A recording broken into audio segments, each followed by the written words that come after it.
Buenas tardes. Continuando con el programa, agradezco la presentación del doctor Cleveland Beckford. Ahora me corresponde a mí hablar de las causas más comunes de disfunción del vaciamiento vesical en mujeres. A manera de introducción, la disfunción del vaciamiento vesical en mujeres es un problema de salud muy común y subdiagnosticado. Esto se va a deber a una actividad anormal en el músculo detrusor o a una obstrucción al flujo de salida vesical. Dentro de las causas se enumeran todas estas. Cada una de ellas nos podría llevar una plática de 1 hora al menos cada una. Por motivos del curso y del temario, los profesores y su servidor hemos escogido lo que consideramos más común para este curso. En cuanto a las características clínicas de estos pacientes, van a presentar síntomas del tracto urinario inferior, entre los que predominan los síntomas de vaciamiento como goteo terminal hasta un 38%, sensación de vaciamiento incompleto hasta un 27% y chorro débil hasta en un 20%. Los síntomas van a ser mixtos, predominantemente de vaciamiento, y si llegasen a encontrarse síntomas de almacenamiento, siempre estarán asociados a retención urinaria o rebosamiento. En cuanto a la exploración física, estas pacientes pueden tener vejiga palpable por encima de la cicatriz umbilical, atrofia de la vulva, prolapso de órganos pélvicos. Siempre deberemos hacer una exploración de la pared vaginal anterior con tacto para descartar la presencia de un divertículo uretral, un tumor uretral. Y en cuanto a lo neurourológico, deberemos explorar siempre el reflejo vulvocavernoso para evaluar la funcionalidad de las raíces nerviosas entre L5 y S5. Pasando al primer bloque, hablaremos de causas más comunes de obstrucción al flujo de salida. Pueden ser anatómicas o funcionales, y el diagnóstico secundario a un adecuado abordaje clínico siempre estará dado por el nomograma de Bleibas y Groth, que es el único aprobado y estandarizado para el diagnóstico de este tipo de entidades en mujeres. Y a manera muy general, en el estudio urodinámico se va a caracterizar por una velocidad de flujo menor a 15 mililitros segundo en la uroflujometría, y en el estudio de flujo-presión se documentará una presión del detrusor al flujo máximo mayor a 40 centímetros de agua.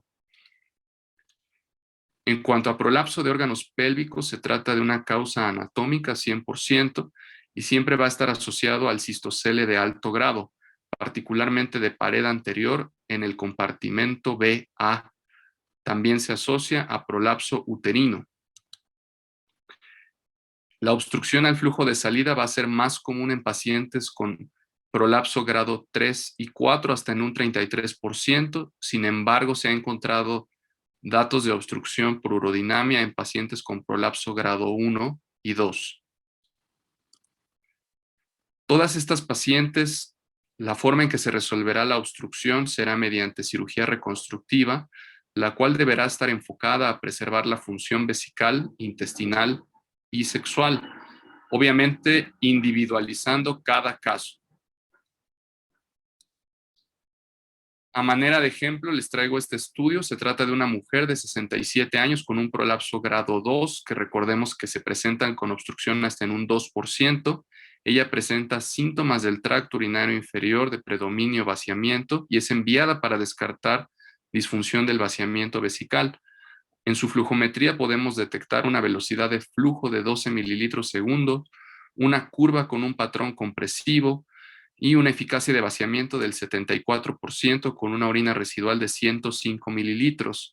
Esta curva se complementa con una cistometría de llenado y un estudio de flujo-presión en el que encontramos un detrusor estable durante la fase de llenado, sensaciones proprioceptivas aumentadas, y al momento del vaciamiento vamos a encontrar una presión de 82 centímetros de agua con una eficacia de vaciamiento del 64%, con 135 mililitros de orina residual, por lo cual esta es una paciente de esas del 2%.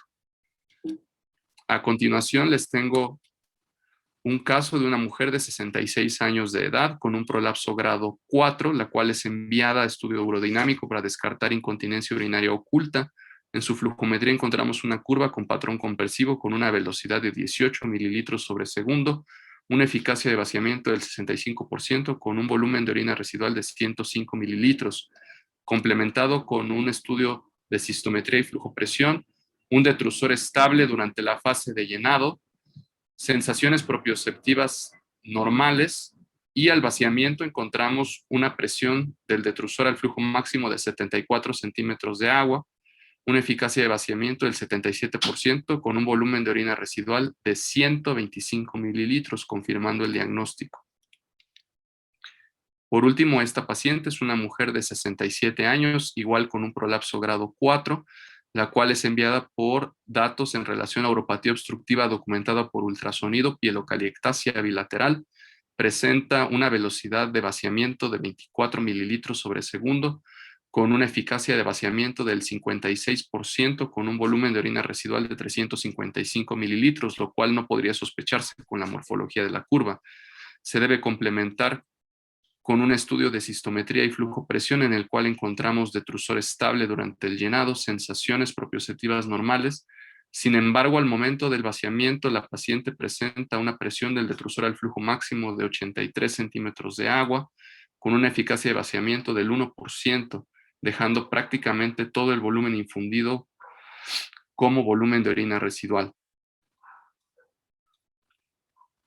Para complementar el primer bloque de obstrucción al flujo de salida vesical, deberemos hablar del diagnóstico de vaciamiento disfuncional, el cual la Sociedad Internacional de Continencia lo define como una contracción involuntaria del músculo estriado durante el vaciamiento en individuos neurológicamente intactos.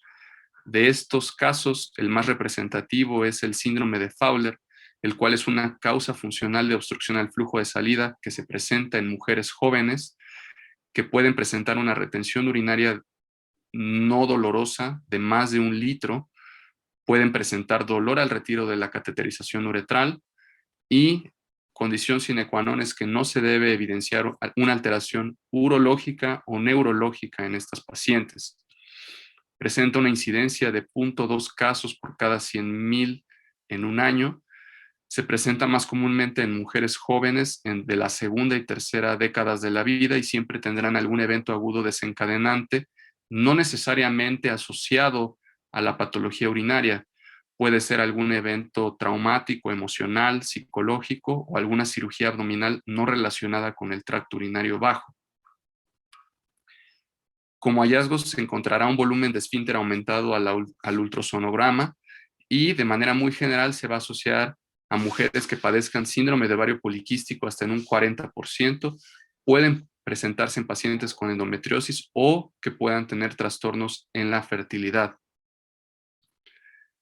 Como hallazgos urodinámicos, las pacientes tendrán de manera muy general una capacidad vesical aumentada, sensaciones propioceptivas disminuidas, como único hallazgo un aumento en la presión de cierre máxima de la uretra en la perfilometría y pueden o no cursar con un detrusor hipoactivo.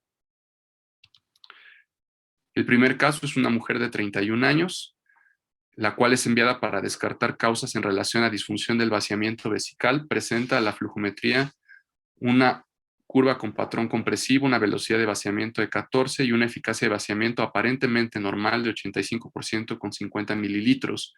Esto se complementa con una cistometría de llenado con electromiografía y curva de flujo-presión en la que evidenciamos sensaciones propioceptivas aumentadas, un detrusor estable sin evidencia de hiperactividad. Sin embargo, al momento del vaciamiento, la paciente realiza una prensa abdominal intensa con la cual alcanza una presión de vaciamiento de 59 centímetros de agua. Sin embargo, presenta relajación de la musculatura del piso pélvico y tiene una eficacia de vaciamiento del 100%, lo cual en una mujer de esta edad no nos haría sospechar en patología. Sin embargo, tratando de descartar la causa de la presión tan alta de vaciamiento, se complementa con un perfil de presión uretral en el cual evidenciamos una presión de cierre máximo de 124 centímetros de agua, apenas por encima de la cifra máxima. Como segundo ejemplo, les tengo a esta mujer de 21 años con infecciones de vías urinarias de repetición, en la cual se evidencia una curva de vaciamiento con una velocidad de 50 mililitros sobre segundo. Parecería una curva rápida, la cual no haría correlación con infecciones de repetición, con una eficacia de vaciamiento del 85% y un volumen de orina residual de 70 mililitros. Se debe complementar el estudio con una cistometría de llenado, electromiografía y curva de flujo-presión, en el cual evidenciamos un detrusor inestable durante el llenado con contracciones fásicas del detrusor sin evidencia de fuga, sensaciones propioceptivas aumentadas. Sin embargo, con silencio electromiográfico, es decir, relajación del músculo pélvico, presenta una presión de vaciamiento de 52 centímetros de agua, la cual se encuentra elevada, con la cual logra una eficacia de vaciamiento del 85%. Sin embargo, como único hallazgo en la perfilometría uretral complementaria, se evidencia una presión de cierre máximo de 139 centímetros de agua, lo cual nos confirma el diagnóstico. Por último, como causa funcional, les traemos la disinergia vesicoesfinteriana, que es una causa funcional igual de obstrucción al flujo de salida, el cual se define como una contracción del detrusor concurrente con una contracción involuntaria del músculo estriado, ya sea uretral o pélvico, y la condición sine qua non es que debe presentarse en pacientes con algún tipo de antecedente neurogénico. Este es el caso de una mujer de 65 años, la cual presenta una hernia de disco L5-S1, tiene una flujometría con una velocidad de vaciamiento de 18, una curva con aparente morfología normal. Sin embargo, la eficacia de vaciamiento está disminuida con un 50% y 203 mililitros de orina residual. Este se complementa con una cistometría, electromiografía y curva de flujo-presión, en la cual evidenciamos detrusor estable durante el llenado sin evidencia de hiperactividad, puntos de fuga abdominal los cuales son negativos, y al momento del vaciamiento, aunque la presión es normal, la paciente presenta un aumento en la actividad de la musculatura del piso pélvico, lo cual nos hace sospechar el diagnóstico. Con este estudio y con este paciente cerramos el primer bloque de obstrucción al flujo de salida vesical y pasamos al segundo bloque. Bueno, de esta paciente tenemos una presión uretral en la perfilometría de 150 centímetros de agua, también es otro hallazgo. En cuanto al segundo bloque, que es la hipoactividad del detrusor, deberemos, a manera de introducción, comentar que se trata de una entidad que se presenta hasta en el 13% de mujeres de edad avanzada con síntomas del tracto urinario inferior, por lo cual puede cursar con síntomas ya sean de almacenamiento o de vaciamiento. Tiene una prevalencia de entre el 12 y 45% en las series mundiales. Sin embargo, solo el 68% de las pacientes con un vaciamiento vesical incompleto reportaron síntomas de vaciamiento. Esto es porque estas mujeres acuden a consulta particularmente con síntomas de almacenamiento, que, como fue mencionado en la primera parte, son secundarios a retención urinaria o rebosamiento, como se conocía anteriormente. En cuanto a definición, deberemos distinguir dos entidades. La primera es el síndrome de vejiga hipoactiva, que es un conjunto de síntomas y signos que no necesariamente van a estar asociados a lo que es el detrusor hipoactivo, que es un diagnóstico urodinámico una vez realizado el estudio. En cuanto al síndrome de vejiga hipoactiva, se caracteriza por un flujo urinario lento, vacilación, pujo para vaciar con o sin sensación de vaciamiento incompleto y a veces con síntomas de vaciamiento. Esto puede asociarse o no al detrusor hipoactivo, que, como ya mencioné, es un diagnóstico urodinámico. Se puede clasificar en dos, ya sea primaria o idiopática, que representa el 11.5%. Esta estará relacionada con la edad, particularmente envejecimiento, y se debe a no encontrar una causa discernible asociada. La secundaria siempre estará asociada a una condición relevante detectable, la cual nos apoyaremos en el interrogatorio y en la exploración física. Esta será de origen neurogénico hasta en un 85% y de origen de daño miogénico hasta en un 2.6%. Como ya mencioné, nos deberemos apoyar en la historia clínica y en la exploración física para lo que les mencionaré a continuación. Siempre deberemos investigar en estas pacientes los hábitos defecatorios, ya que estas pacientes pudieran tener alguna alteración a nivel de la evacuación que nos pudiera sugerir alguna alteración concomitante a nivel de la vía urinaria. Si esta paciente tuvo o no cirugías previas, particularmente pélvicas, que pudieran alterar la inervación de la musculatura de la vejiga, algún traumatismo previo, particularmente en la columna lumbosacra, alguna caída, algún golpe, el consumo de algún medicamento, particularmente medicamentos como inhibidores de la recaptura de serotonina, benzodiazepinas, son medicamentos que pueden generar alteraciones en el vaciamiento. Y por último, hacer una historia neurológica intensiva para poder descartar alguna causa que pudiera estar causando el problema en nuestros pacientes. En cuanto a signos y síntomas, los síntomas del tracto urinario inferior: chorro débil, vacilación, sensación de vaciamiento incompleto. En la exploración física, vejiga palpable y sensaciones propioceptivas disminuidas. Durante años, los investigadores a nivel mundial han tratado de determinar un síntoma que sea característico de esta entidad para poder asociarlo sin necesidad de hacer estudios más invasivos. Sin embargo, al no encontrarse de manera significativa un síntoma que específicamente se asocia a esta entidad, debemos individualizar cada caso y estudiar a cada paciente de manera específica para poder determinar la causa y el origen de este problema.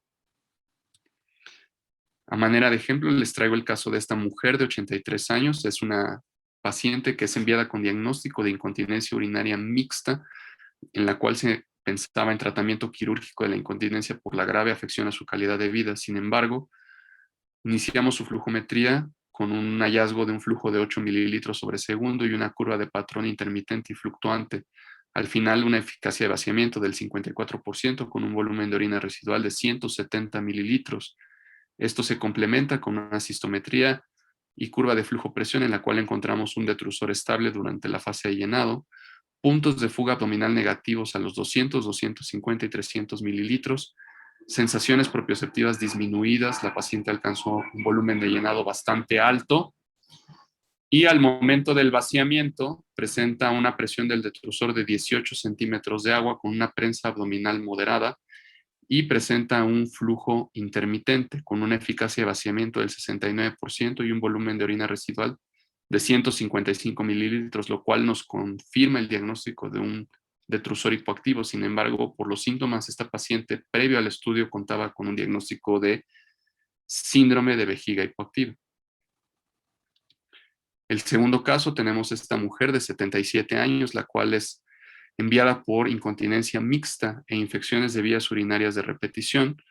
A primera vista nos parecería una curva normal con una velocidad de vaciamiento de 23 mililitros sobre segundo. Sin embargo, la eficacia de vaciamiento es del 51% con un volumen de orina residual de 350 mililitros. Al complementar el estudio con cistometría y estudio de flujo-presión, encontramos un detrusor sin evidencia de hiperactividad, sensaciones disminuidas, puntos de fuga sin evidencia de escape de orina a los 200, 250 y 300, y al momento del vaciamiento la paciente realiza una prensa abdominal intensa con la cual únicamente alcanza una presión del detrusor de 8 centímetros de agua y una eficacia de vaciamiento del 1%, dejando como volumen de orina residual prácticamente todo el volumen infundido durante el estudio.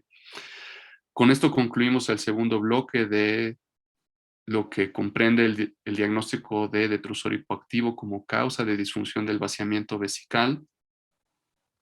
Agradezco la atención prestada a este curso y les presento y los dejo con el doctor Eduardo Serrano Brambila, que nos hablará de las opciones terapéuticas para el manejo de las pacientes con disfunción del vaciamiento vesical.